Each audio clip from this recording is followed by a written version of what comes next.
Asian কাপের মূল পর্বে খেলার যোগ্যতা অর্জন করেছে নারী ফুটবল দল। প্লেস কনফার্ম হওয়ার কদিনের মধ্যেই সেই প্রস্তুতির মাস্টার প্ল্যান রেডি করে ফেলেছে বাংলাদেশ ফুটবল ফেডারেশন। খেলা নিশ্চিত হয়েছে মিশন অস্ট্রেলিয়ার আগে অন্তত 6টি প্রস্তুতি ম্যাচ খেলবে আফিদারা। দেশের বাইরে হবে মাস খানেকের লম্বা ক্যাম্প, তবে তার ভেন্যু চূড়ান্ত হবে মূল লড়াইয়ের ফিক্সচার প্রকাশের পরেই। খালিদ জামিলের রিপোর্টে বিস্তারিত। ঋতুপর্ণারা কিসের দিকে এত আগ্রহ নিয়ে তাকিয়ে? কেন এই চোখে কোনো ক্লান্তি নেই? এফসি কোয়ালিফায়ার বাধা টপকানো নারী দল এবার তো একটু জিরিয়ে নিতেই পারে, কিন্তু না, সেই সময় নেই। তৈরি হতে হবে মিশন অস্ট্রেলিয়ার জন্য। তাদের নেক্সট অ্যাসাইনমেন্ট কি সেটা জানতে মরিয়া আফিদার দল, জানতে মরিয়া ছিল খেলা জগৎ। সামনে সম্ভাব্য প্রতিপক্ষের নামগুলো দুলছে পেন্ডুলামের মতো। সেই দোলকের দিকে তাকিয়ে থাকতে হবে আগামী 29 জুলাই পর্যন্ত। সেদিনই হবে এশিয়ান কাপ ওমেন অস্ট্রেলিয়ার ড্র, জানা যাবে অনেক কিছু। কিন্তু মূল লড়াইয়ের আগে নিজেদের ঝালিয়ে নেয়ার সুযোগ পাওয়া যাবে কাদের বিপক্ষে? সেই পেন্ডুলামের দোলনটা থামিয়ে দেওয়ার উদ্যোগ নিচ্ছে বাফুফে। খেলাযোগ জানতে পেরেছে 3 ক্যাটাগরির প্রতিপক্ষের সাথে এশিয়ান কাপের আগে প্রস্তুতি ম্যাচ খেলবে আফিদারা। হোম অ্যাওয়ে ভিত্তিতে প্রত্যেকের সাথে 2টি করে লড়াই। প্রথম ধাপে এমন একটা দেশের সাথে খেলতে চায় ফেডারেশন যাদের র্যাঙ্কিং অন্তত 100-র নিচে। এর পরের ধাপ 75 নম্বর র্যাঙ্কিং বা তার চেয়েও ভালো কোনো দলের সাথে হবে ম্যাচ, যাদের বিপক্ষে খেলে মারিয়া, ঋতুপর্ণা, মনিকা, আফিদারা নিজেদের অবস্থান বুঝতে পারবে।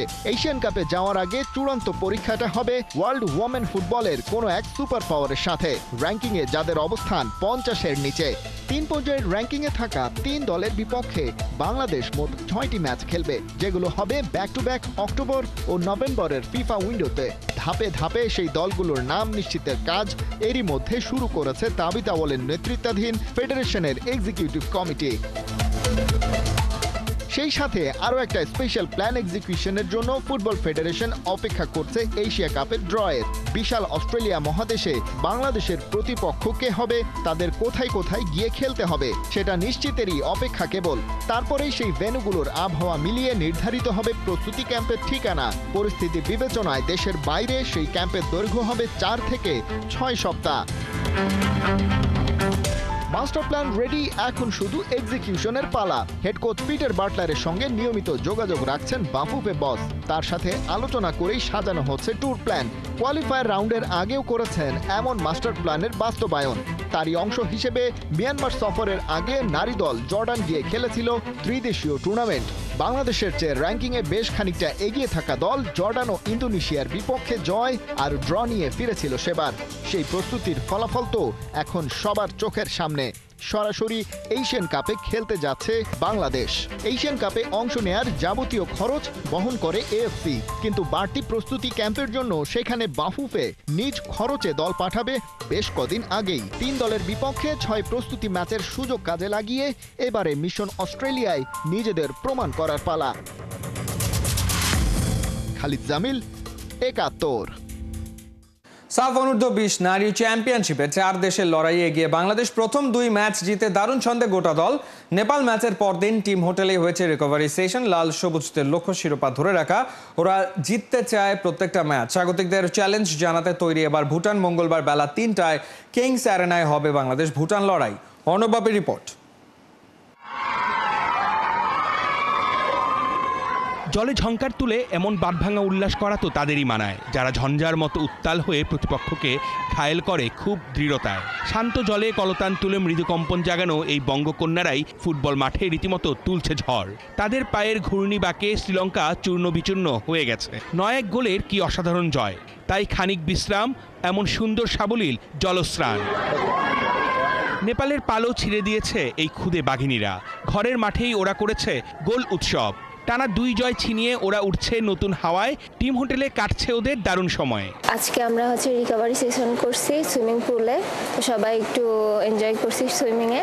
তারপরে আর আগামীকালের ম্যাচ নিয়ে কোচ আমাদের সাথে বসে কথা বলবে, তার প্ল্যান সেটা আমাদেরকে বলবে, আমরা সেভাবে করার চেষ্টা করবো ইনশাল্লাহ। এই টুর্নামেন্টকে ঘিরে নারী ফুটবলারদের দীর্ঘদিনের প্রস্তুতি। ফুটবল ফেডারেশনের ক্যাম্পে থেকে ভোর থেকেই শুরু হয় অনুশীলন। রপ্ত করা সব কৌশল ঝালিয়ে নিয়ে মাঠের খেলায় ছিনিয়ে আনতে চায় সাফল্য। নেক্সট ম্যাচে ওদের প্রতিপক্ষ ভুটান। এখন আমাদের লক্ষ্য যেহেতু আরো 4টা ম্যাচ আছে, আমরা চাচ্ছি যে প্রতিটা ম্যাচ বাই ম্যাচ ভালো কিছু করে আর কি যেতে।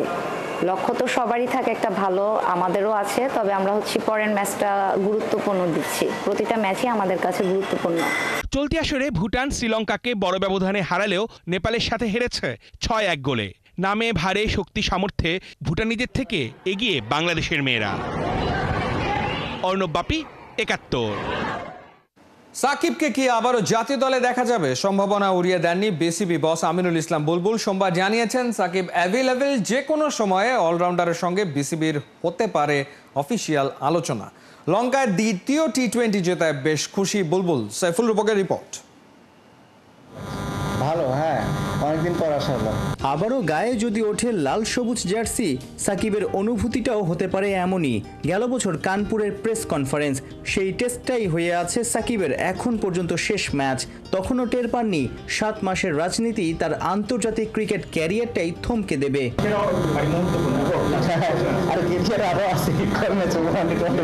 সাদামাটা জীবন, আরামসে মিশে যেতে পারেন সবার সঙ্গে। নয়া সভাপতি আমিনুল ইসলাম বুলবুল কি একসময়ের বিশ্বসেরা অলরাউন্ডারকে ফেরাতে চেষ্টা চালাচ্ছেন? চারদিকে কানাঘুষা, সামনে টি-20 বিশ্বকাপে জাতীয় দলে দেখা যেতে পারে বাহাতি সুপারম্যানকে।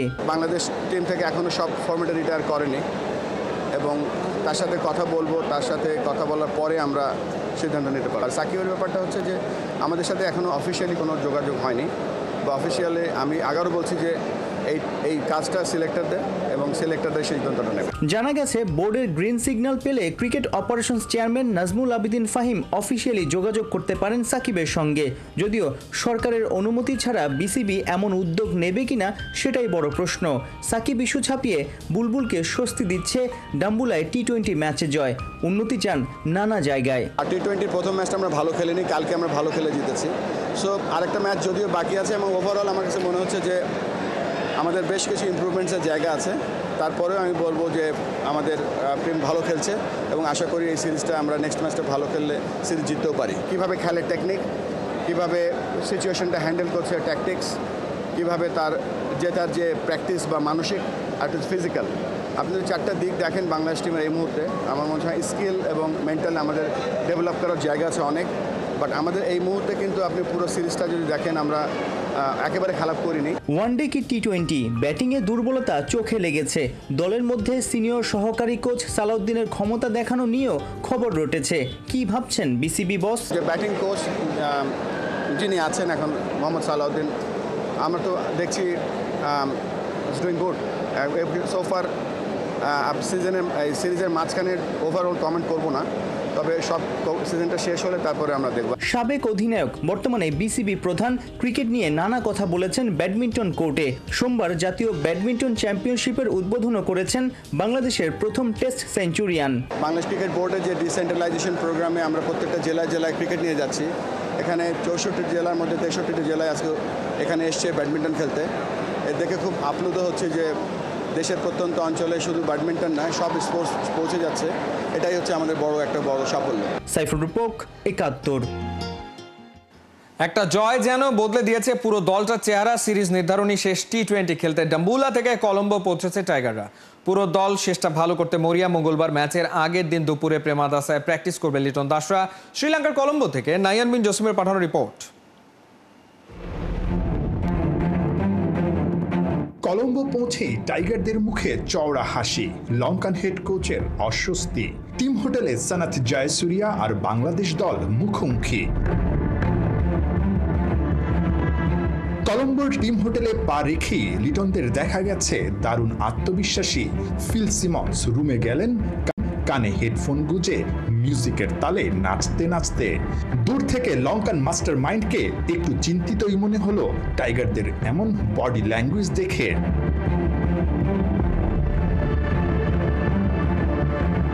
ডাম্বুলা টু কলম্বো বাই রোডে 4 ঘন্টার জার্নি। তারপরও কারো চোখে মুখে নেই এক ফোঁটা ক্লান্তি। পুরো দল বদলে গেছে একটা দারুণ জয়ের পরই।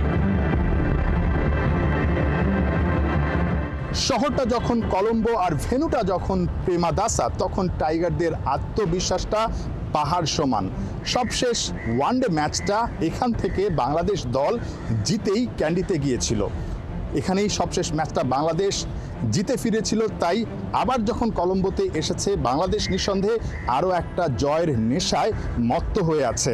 সবাই জানে শেষ ভালো যার সব ভালো তার। দীর্ঘ 1 মাসেরও বেশি সময়ের যে ট্যুর বা সফর, সেই সফরের শেষটা নিঃসন্দেহে বাংলাদেশ ট্রফিটা জিতে শেষ করতে চাইবে। জয়টা বাংলাদেশের খুব বেশি দরকার, তাহলে আরও একটা সিরিজ জয়ের কীর্তি গড়বেন ক্যাপ্টেন লিটন কুমার দাস। যদিও ফুল টাইম ক্যাপ্টেন্সি পাওয়ার পর এটাই হবে লিটন দাসের প্রথম সিরিজ জয়, যদি সব কিছু ঠিকঠাক থাকে। ক্যাপ্টেনকে টিম হোটেলে পৌঁছার পরপরই হোটেল লবিতেই দেখা গেছে কোচ সালাউদ্দিনের সঙ্গে রণকৌশল সাজাতে। নিঃসন্দেহে দলের এবং নিজের যেই ফর্ম বা নিজের যে ব্যাটিং নিয়ে কাটাছেঁড়া করা, সেই বিষয়গুলো নিয়ে তিনি আলোচনা করছিলেন। স্পিন কোচ মুস্তাক আহমেদকে দেখা গেছে তাই স্পিন ডিপার্টমেন্ট নিয়ে আলাদা করে কলম্বোতে পৌঁছার পরই আড্ডা দিচ্ছেন। মেহেদী হাসান মিরাজদেরকে মনে হয়েছে অনেক বেশি চাঙ্গা, কারণ সবশেষ যেই ম্যাচটা বাংলাদেশ এই কলম্বোর প্রেমাদাসায় খেলেছিল সেখানে কিন্তু স্পিনাররাই রাজত্ব করেছিল, যার কারণে এই ভেন্যুতে সবশেষ টি-20তে নিঃসন্দেহে বাংলাদেশের স্পিন ডিপার্টমেন্টের উপর একটা বড় ভরসা থাকবে। ওই ম্যাচের যে আত্মবিশ্বাসটা নিঃসন্দেহে এই ম্যাচেও তারা কাজে লাগাতে চাইবে। পেস ডিপার্টমেন্টে দুর্দান্ত করেছে সাইফুদ্দিনরাও, যেভাবে আসলে ব্যাক করেছেন, কামব্যাক করেছেন, সেটা দেখার মতো ছিল। নিঃসন্দেহে শেষ টি-20তে তাসকিন আহমেদকেও একাদশে দেখা যেতে পারে, যেহেতু ব্রেক দিয়ে আসলে তিনি খেলছেন। সেক্ষেত্রে কে বাদ পড়বেন সেটা কিন্তু একটা দেখার বিষয় আছে। বাংলাদেশের যিনি পেস বোলিং কোচ শন্টেড, তিনি নিঃসন্দেহে অনেক বেশি চাঙ্গা আছেন। তাকে দেখা গেছে বিনুরা, প্রতিপক্ষ পেসার বিনুরার গাড়িতে চড়ে খুব সম্ভবত লাঞ্চে গেছেন তার বিএমডাব্লিউতে চড়ে। একই সঙ্গে তারা চিটাগং কিংস, যেটা বিপিএলের টিম, সেখানে ছিলেন। প্রতিপক্ষ হতে পারেন, কিন্তু মাঠের বাইরে কিন্তু তাদেরকে বেশ বন্ধুত্বপূর্ণ সম্পর্কর যে একটা উদাহরণ সেটা দেখা গেছে।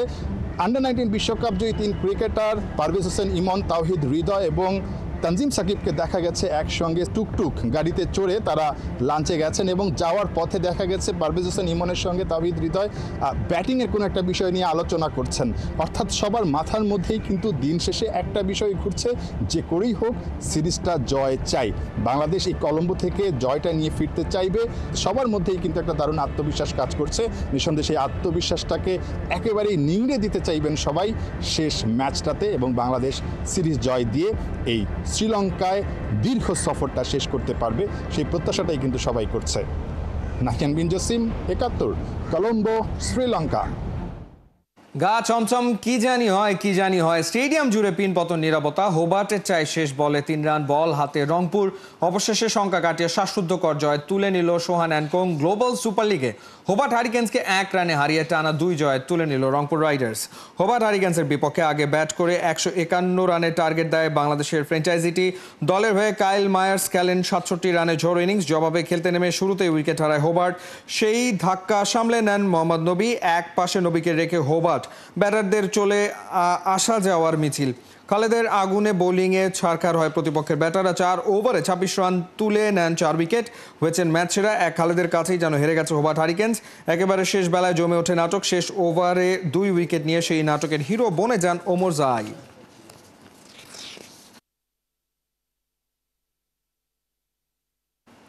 চেলসির কাছে অসহায় আত্মসমর্পণ করলো পিএসজি। ব্লুদের জার্সিতে লেগে গেল স্পেশাল ব্যাচ।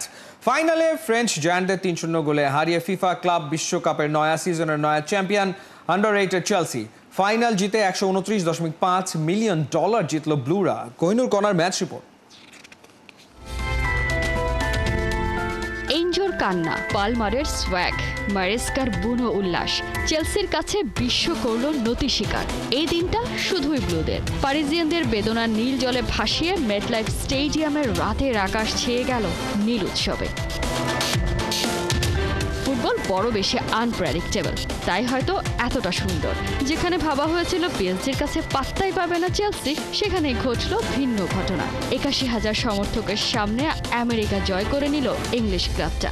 ম্যাচের একেবারে শুরু থেকে প্যারিজিয়ানদের টুটি চেপে ধরে এনজো মারেস্কার শিষ্যরা। পালমার ফাইনাল ম্যাটেরিয়াল কেনা জানে। এর আগে কনফারেন্স লিগের ফাইনালে তার গোলে চ্যাম্পিয়ন হয়েছিল দলটা, এবারও তাই। ম্যাচের 22 থেকে 30 এই 8 মিনিটে জোড়া গোল করে দলকে এনে দিলেন জয়ের রসদ। প্রথমার্ধের শেষ থেকে বাকি কাজটা করেছেন ব্রাজিলিয়ান স্ট্রাইকার পেদ্রো। সেই পেদ্রো যে কিনা চলতি মাসের 2 তারিখ যোগ দিয়েছেন চেলসি শিবিরে। ক্লাব বিশ্বকাপের সেমিফাইনালে খেলতে নেমেই করেছেন জোড়া গোল, ফাইনালে স্কোর শিটে নাম তুলেছেন। চেলসির পুরো পয়সা উসুল ডিল। ম্যাচে ফেরার অবশ্য চেষ্টা চালিয়েও লাভ হয়নি পিএসজির। গোলের জন্য পিএসজি শট নেয় 8টি, অন টার্গেট ছিল 6টি, যা সবকটি সেভ করে ফেলেন সানচেজ। মরার উপর খাড়ার ঘা। ম্যাচের একেবারে শেষ থেকে 10 জনের দলে পরিণত হয় প্যারিজিয়ানরা। শেষমেশ 3-0 গোলের হার নিয়ে এই যাত্রায় শেষ হয় প্যারিজিয়ানদের অভিযান। অন্যদিকে এক সিজনে 2 ফাইনাল জিতে উৎসবে সাগরে ভাসছে এনজো ফার্নান্দেজরা। চেলসি বস মারেস্কার কারিশমায় কনফারেন্স লিগ জিতে কনফার্ম করেছে পরের সিজনের ইউসিএল। এবারে ক্লাব বিশ্বকাপের শিরোপা এলো ঘরে। টুর্নামেন্ট জুড়ে দুর্দান্ত পারফর্ম করে প্লেয়ার অব দ্য টুর্নামেন্ট জিতে নিয়েছেন কোল পালমার। টপ স্কোরার হয়েছেন রিয়াল মাদ্রিদের Gonzalo Garcia, best young player PSG Desire Doue. এদিকে টুর্নামেন্ট জুড়ে অবিশ্বাস্য সব সেভ করে দলকে চ্যাম্পিয়ন করে বেস্ট গোলকিপারের খেতাব জিতে নিয়েছেন রবার্ট সানচেজ। কোহিনুর কণা, ৭১।